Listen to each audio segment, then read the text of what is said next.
Hi everyone, welcome back to the Geordie View. So, Newcastle United take on Crystal Palace tomorrow night at St James's Park. The late kick off at 8:15 on BT Sport. But before we talk about that, we're going to talk some transfer news. So, it's just a guy, we were linked with him over the weekend. A potential loan move from PSG. I'd like to have seen him, but he looks like the same. He's turning it down according to the same source who linked us with him. Matt Ritchie, heavily linked with Bournemouth. That moves off. You know, we rejected the bid. I think it's because I think that's actually right. As I'm coming to, Ryan Fraser's not going to be available tomorrow night. In terms of the midfield, there was a bit of a merry-go-round with transfers. Chowdhury potentially coming to Newcastle.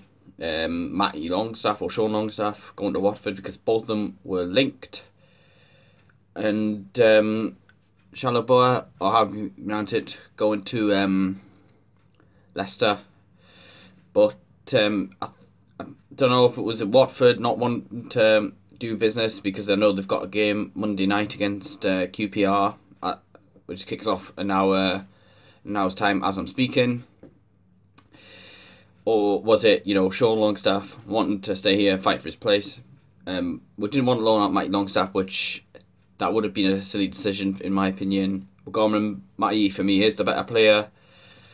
And, even if we were to get him out, even if he was to go out on loan, that's not going to free up space in the squad because he didn't need to be registered. Sean, on the other hand, he could have actually done with a bit of time in the Championship on loan. It worked for Jacob Murphy. Maybe could have worked for Sean Longstaff. But nevertheless, another player who could have been going out on loan. There was talks of him going out on Elliot Anderson. I'm actually glad he's staying put, just in case we get another injury crisis. Championship clubs win for him, but yeah, we're just as I say, he's staying put at Newcastle. DeAndre Yedlin has left for Galatasaray. That's been confirmed. I mentioned, there was a possibility they'd take him for next season, but they've actually taken him now.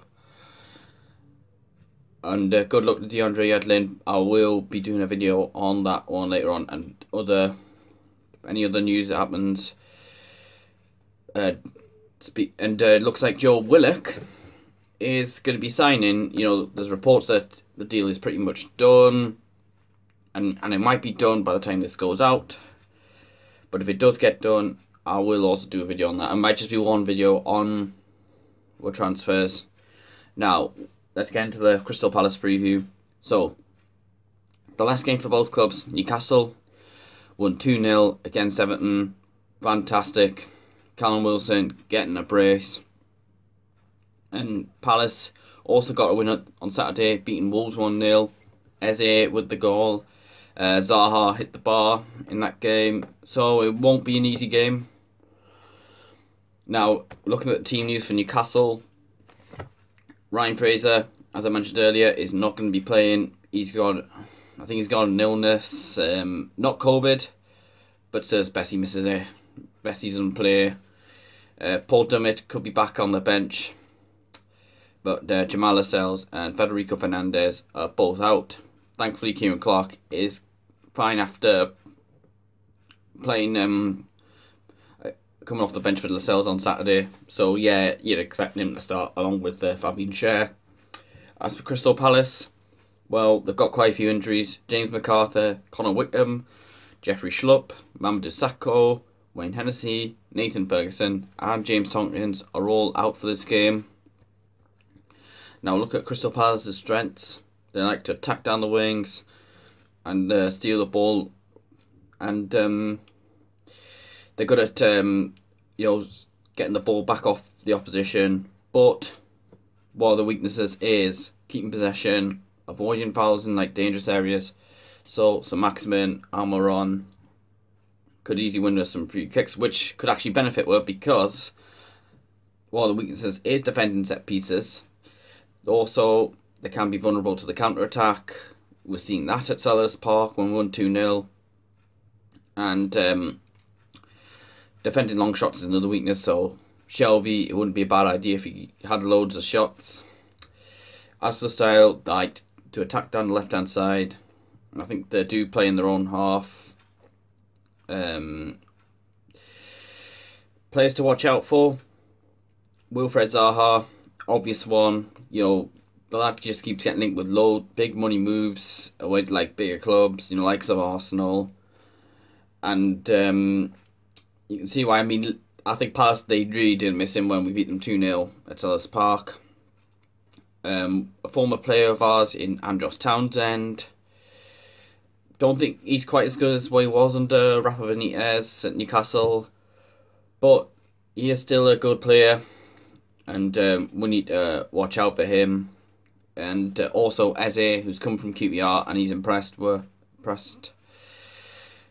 You know, he could have. I mean, some players in the Championship, you know, you're kind of sceptical when they come in up to the Premier League. I think, ooh, could they make it? Because I've looked at players like Dwight Gale, who struggle in the Premier League, even though they look so good in the Championship. But Eze has done brilliantly, and good goal from him on the Saturday against Wolves. Now we'll move into my starting 11 for Newcastle.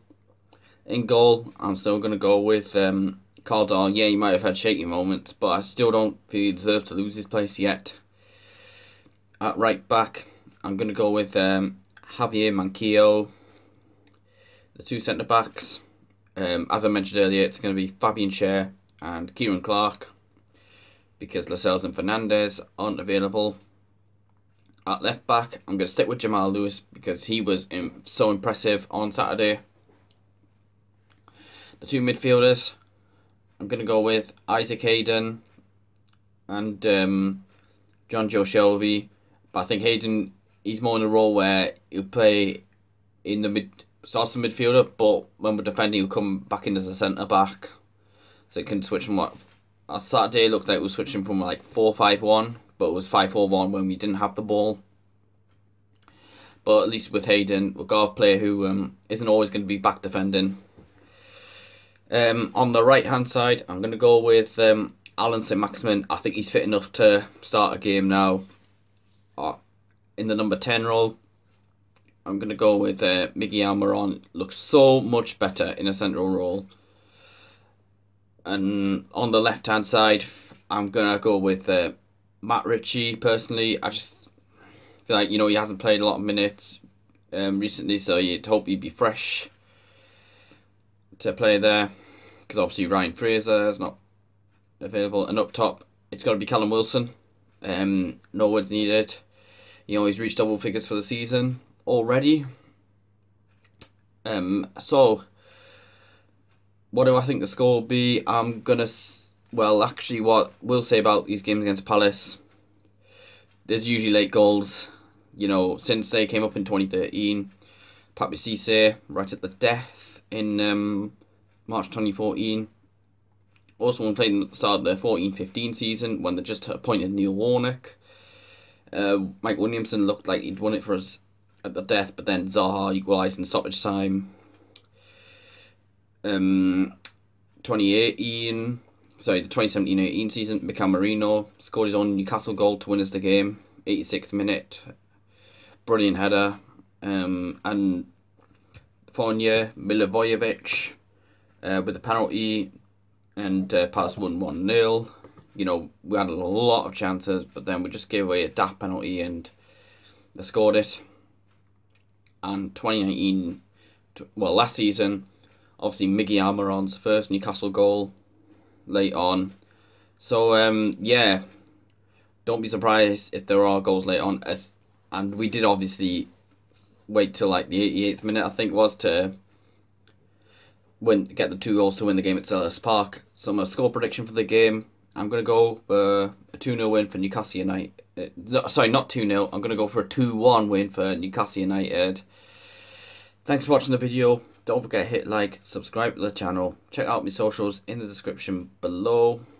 And I'll see you later.